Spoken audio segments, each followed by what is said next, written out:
On today's episode of Locked On 76ers, Keith and I get ready for the Chicago Bulls tonight. Looks like they might not have the big fella once again. So, what's the game plan? How do they get it done as they go four in a row? We'll break it down next, right here, Locked On 76ers. You are Locked On 76ers, your daily Philadelphia 76ers podcast. Part of the Locked On Podcast Network. Your team every day.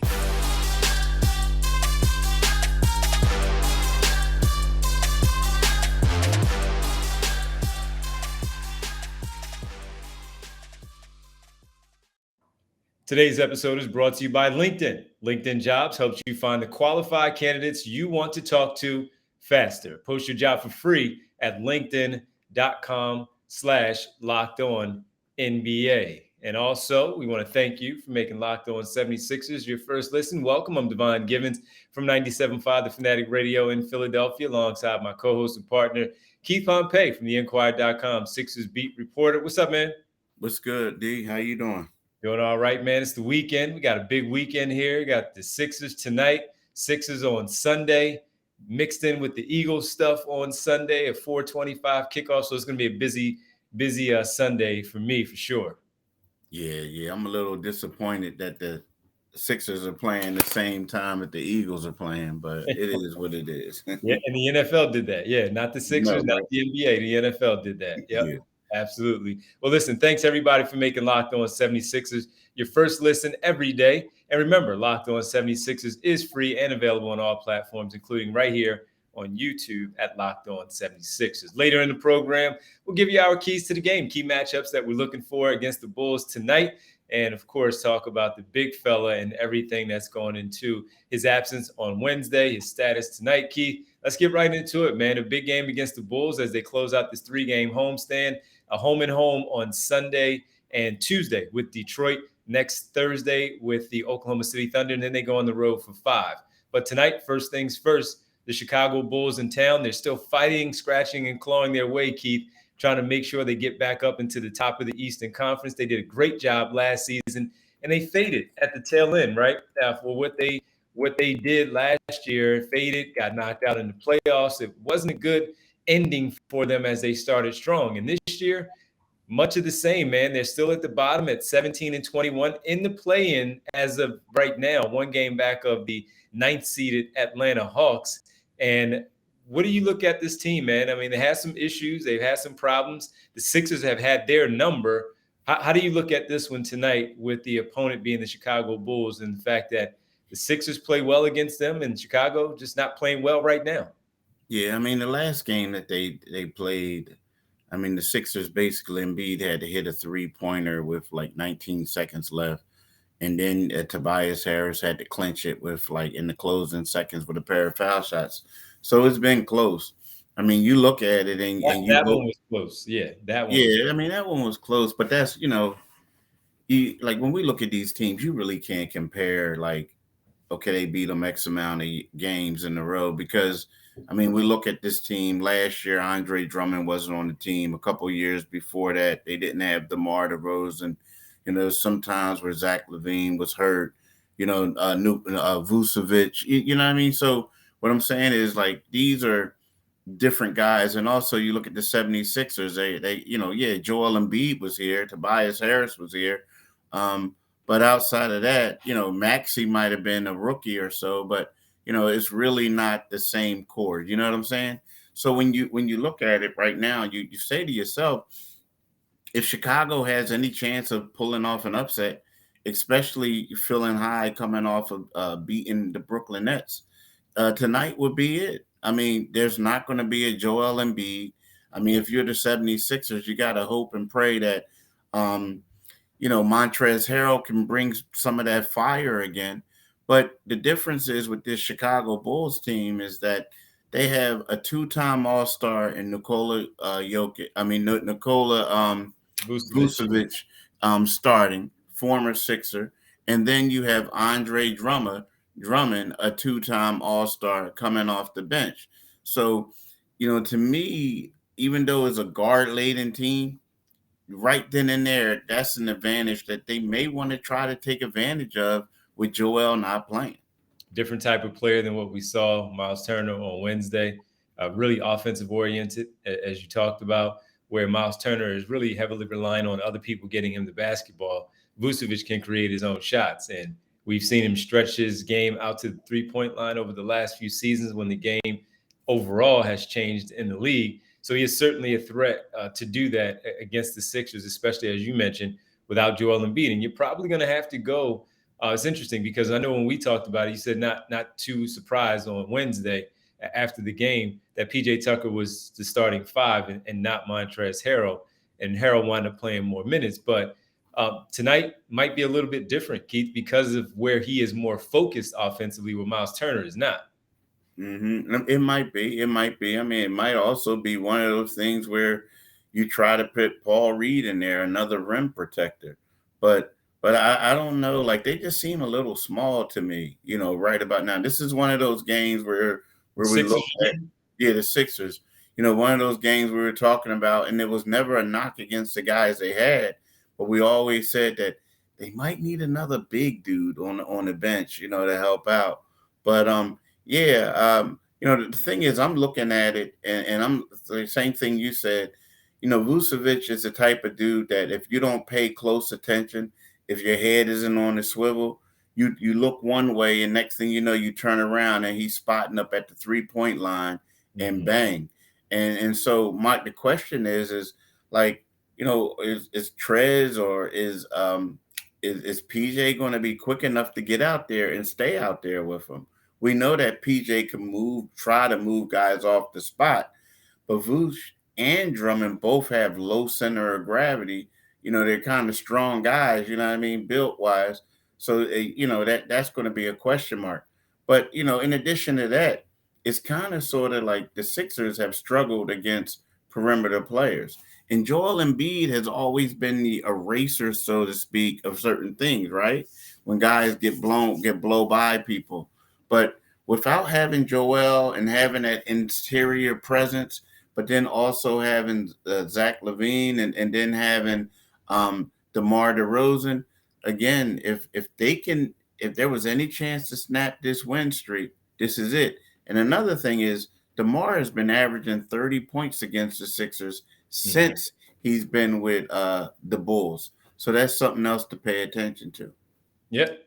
Unfortunately for them, they've been in losses in the end, even though he's had those types of numbers. When we come back, we'll talk about some of those matchups because, look, DeMar DeRozan averaging that 30-plus that you're talking about. He had 44 the other day when they played the Cleveland Cavaliers, and Mitchell went off for the 71.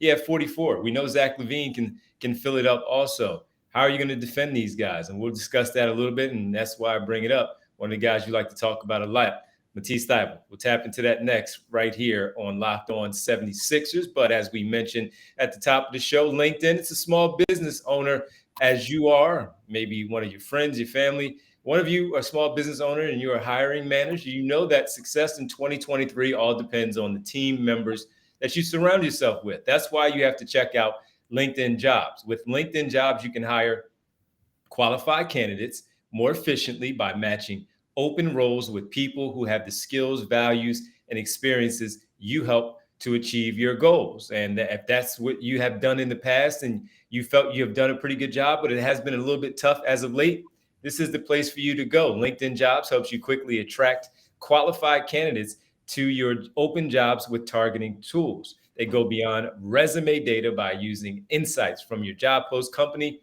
and their 875 million member profiles to put your posts in front of the most qualified candidates. Identify the most qualified candidates on LinkedIn Jobs and connect with them fast and free. LinkedIn Jobs makes it easy to screen and rate applicants based on your job qualifications, all on the one platform. It's why small businesses rate LinkedIn Jobs #1 in delivering quality hires versus leading competitors. And if you're trying to achieve something in 2023, as you start off the new year, this is the place for you to go. The right team members might help you do that once you connect again with LinkedIn Jobs. Helps you find the qualified candidates you want to talk to faster. Post your job for free at LinkedIn.com/LockedOnNBA. That's LinkedIn.com/LockedOnNBA to post your job for free. Terms and conditions do apply. Thanks for making Locked On 76ers your first listen. For your next listen, check out the Locked On Now podcast, nightly recaps of every NBA game with analysis from our local experts. It's free and available wherever you get your podcast. And last night, 4 games on the NBA schedule. So again, make sure you checked out the Locked On Now podcast. All right, Keith, those matchups that you talk about, do you look at this one when you talk about what they do specifically when speaking of DeMar DeRozan and Zach LaVine, what they are capable of doing? We know that they can fill it up and do so in a big way. On the season right now, DeRozan 26.6, Zach LaVine 22.4 points per game. They've erupted for crooked numbers in this league, as we talked about the other day, scoring the way that you do. DeAnthony Melton will get the assignment on one of them most likely. The one that you like to talk about a bit because of his 2-time second-team All-NBA recognition, Matisse Thybulle. What do you think, man? Is this a night where we might see a little bit more of number 22? Yeah, but I also think, to be honest with you, it could be a night that you see a lot more of Paul Reed. And the reason why I'm saying that is because if you remember not 2 years ago, but last year, that they brought Paul Reed out and his length kind of like, I mean, don't get me wrong, DeMar got his 30 points, but he had to work hard for it. So it was one of those things where, Paul Reed was basically defending them and made them work hard for that 30. So I think that this could be another game where we see that. DeMar knows Matisse. He worked out with him this summer. They both have the same agent. They're really good friends. They're close friends.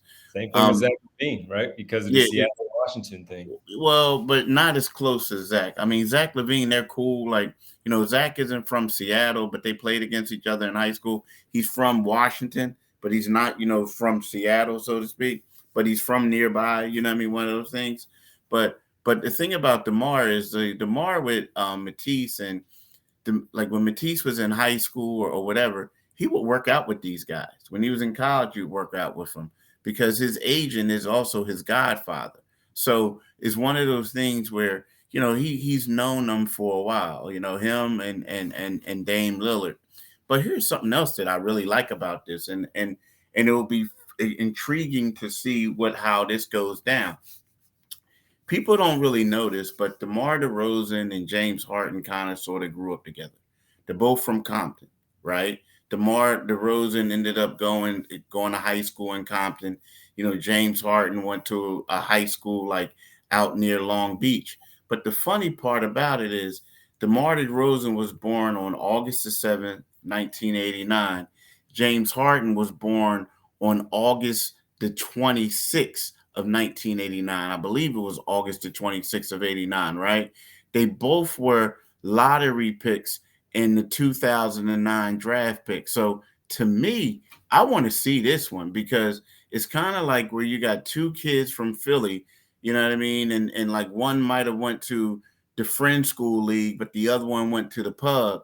And you want to see how these 2 guys are going to basically go at each other. You know what I mean? See if it's going to be bragging rights. And I'm right. He was born on August the 26th. So, I that's the thing. You got 2 kids from Compton. And not only that, you have another guy who they know, DeAnthony Melton.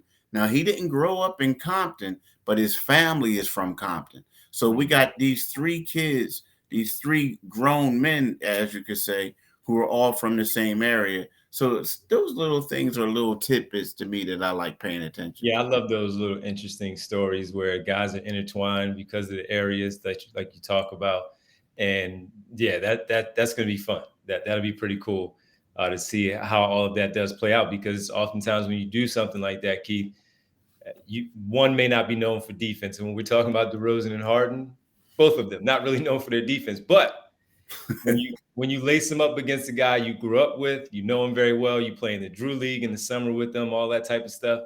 Yeah, you get into it. You dig in. You get into your defensive stance a little bit more when you play against those types of guys that you've known since childhood. And so that's going to be a nice little subplot to the game. I'll add to this when you bring up the Reed part, and I do remember that game. I don't think they had another option to go to. I wonder if Doc Rivers, with that team, I wonder if Doc Rivers decides to go to Daniel House with his length, his athleticism, to maybe stay with him a little bit more than Paul Reed, where Paul Reed maybe goes more somewhere along the lines Pat Williams, who would be out there starting, the young player from Florida State at that power forward position. I wonder if it would be something more along the lines there where Thibault and Daniel House get the nod against those two wing Yeah, I players. don't know if Daniel House could guard him though. I say he could. Thing. I don't know that Paul Reed can either. I know Paul Reed had a good game against them that one time. Yeah, it's just the length. He can do it again. Yeah, it's the length. I mean, to be honest, I mean, it's just the length. It's the length. I don't disagree with it. Yeah. I understand what you're saying. As an option to go to, maybe he leans more House in this one than he does Reed. Yeah, or you know what? Yeah, you do have. Yeah, maybe, but yeah, you know, it's going to be tough. That's why he gets paid. Huh? That's why he gets paid to do that. Yeah, that's a tough one. Yeah, that's what he gets paid to do that. All right, final one on the other side. We'll continue with some more conversation how we think they need to get this one done without Joel Embiid for the second consecutive game. We talked a lot of matchups, so we'll basically break down what we feel the keys to the win against the Bulls tonight is right here on Locked On 76ers.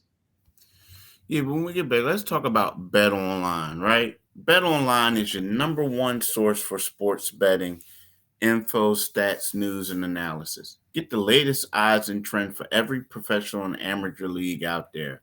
From pro football to college bowl season to basketball to World Cup, we got it all covered at betonline.net. If you love sports podcasts, you can even find those at BetOnline as well. We're always the fastest and easiest way to get your betting information. Head to the website today or use your mobile device to learn more. Bet Online, where the game starts. All right, Keith, 23-14, 9 games over 500. What are you thinking here tonight? What are your keys to this one as we already broke down the matchups? You know, I think, the key thing is kind of like the same always. On the offensive end, I need to see, James got to let the ball swing. You can't turn this into the homeboy thing. Like I got to show up. Like, I grew up with you. We've been playing at the park. We can't have that. Like you got to pass the ball. The one thing that James did the last game that I felt like, granted his shot wasn't falling, but I felt like there was times where he passed up good shots for great shots to Maxey and Tobias Harris. Mm-hmm. So I think it has to be that way. I also think that they got to get Montrez involved big time. Now, Drummond might be someone that can maybe defend him, but Vucevic is a good player. He gets rebounds. But I think that maybe not Drummond, but maybe Montrez, he says he's not the most athletic, but compared to Vucevic, he's athletic. So maybe get him involved in those pick and rolls into where he can get some dunks and get the crowd excited, things like that. But, hopefully for the Sixers, Maxey could get a little bit more in his groove because he can be the X factor. He can. Yeah, and this is a fun one too. I'll be curious to see if Maxey starts again and Tucker stays there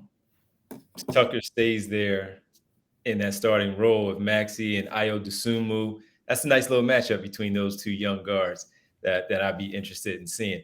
Make sure they protect the basketball. They did a good job until the fourth quarter. As we talked about with those 6 turnovers in the fourth. They had 11 overall, 5 going into the fourth quarter, and those 6 allowed them to get back into it. Listen, man, I just protect the basketball. Give yourself an opportunity like they did. They continue to hit the three-point shot at a pretty decent clip. So knock down your threes, and I think everything will be fine for them. Also, when you talk about Andre Drummond a lot, got to put a body on him, man. Those offensive rebounds that we see from these other teams against the Sixers, second chance points will hurt you. We know that guy can rebound the basketball. Put a body on Andre Drummond. Do not allow him to slink his way in there and get around that box out and get that offensive rebound, that putback, and maybe give them a second chance opportunity again at points, free throws, whatever it might be. got to put a body on the Bulls, Andre Drummond, clean the glass up, and give yourself a chance going the other way. They had 98 field goal attempts in that win on Wednesday over the Pacers. 98 is good. That means you protected the basketball. So protect the ball, put a body on those guys to avoid those offensive rebounds, and I think the Sixers will be fine. Yeah, and before we go, I got to ask you this question. Since we're talking on this Compton thing, right? So who now, you know, Compton has produced a lot of basketball players like Tyson Chandler. Now, not just Compton, but Dominguez High School. Neither one of these guys went to Dominguez, but Dominguez High School is in Compton. It produced Cedric Sabalas, Tyson Chandler, Jordan Hamilton. The list goes on and on, right? Brandon Jennings. So I got a question for you. Little trivia. I'm normally good with this, so give me. All right, yeah, that's why I got it. That's why I want to see if you get it. The best player to come out of Compton. You probably won't even get it because a lot of people don't get it. Can you give me the era, like 90s, 70s, 80s, whatever? He played in it was really like the 80s. He played in the era with like Dr. J and all that. You would never think of it because, and it was crazy because the funny part, I don't even know if he played high school ball because he was like, Can you give me the team and maybe I can get it? Played for the Celtics. Compton? From Compton. Don't tell me you're on your computer, bro. No, I'm looking up in the air. Played for the Celtics. You said the 80s, right? Yeah, played for You hated him. You hated him. Casey Jones? Nah. Casey Jones was the coach. Okay, so since you went that area, I know he played at one point, so I'm just throwing names out. Yeah. But he was the dude. He was the dude that was like an irritant and got on everybody's nerves. Everyone's nerves. For the Celtics. Played for the Celtics. In the 80s. One of the greatest players in the Hall of Fame. He won 3 NBA. He won 3. Okay, here's the thing. He won 3 NBA championships. He was a 5-time All-Star. He was an NBA Finals MVP. 6-time All-Defensive First Team. 3-time All-Defensive Second. Dennis Johnson from Compton. That's crazy, isn't it? I think I did hear that before, but okay. Yeah. But it was crazy. Like he didn't play at the school. Yeah. Like he never played. Like he went through like a growth spurt. Like once he got he went to junior college. Like he just never played. And he's the greatest player to come out of there. Yeah. I think I did hear that before. Good way to. I appreciate you refreshing my memory there. It's a good one. They got some players that come out of LA, man, out of that area. Put it like that. But then we talking about Compton, though. Compton. I know. It's crazy, though. Well, listen, everybody. Thank you for making Locked On 76ers your first listen every day. And we will talk to you on Monday to get you set for the week for the Sixers. So everybody have a great weekend. Now make your second listen Locked On NBA. For your first listen, of course, check out us every day. And make your second listen Locked On NBA, Locked On Experts. We'll cover all the biggest stories around the league every Monday through Friday in less than 30 minutes. Free and available wherever you get your podcast. Keith, can you let the good people know where they can find us? Yeah, you can find us wherever you get your podcast. And you can also find us on like our YouTube channel, right? So what you do is just click on the Liberty Bell and then you'll become a new subscriber. And when you do that, what happens is you basically, whenever we post this podcast, you'll get a notification. So that's a good way to keep up with us. But tonight, you got to keep up with my man D from 6 to 12 on the Divine Giving Show. So what it'll be is it'll be one of those things where he comes on and then the game is on and then he does the pre and post game. But on Monday, just giving y'all a heads up, on Monday, he's going to be on there from 10 o'clock to midnight on Monday. So make sure you get on there for that. But You can follow him on Twitter at DivonG975. You can also follow me on Twitter at Pompey on Sixers, and you can read my articles in the Philadelphia Inquirer. Keith, have a great weekend, and talk to you on Monday. Peace, bro. Thanks, everybody.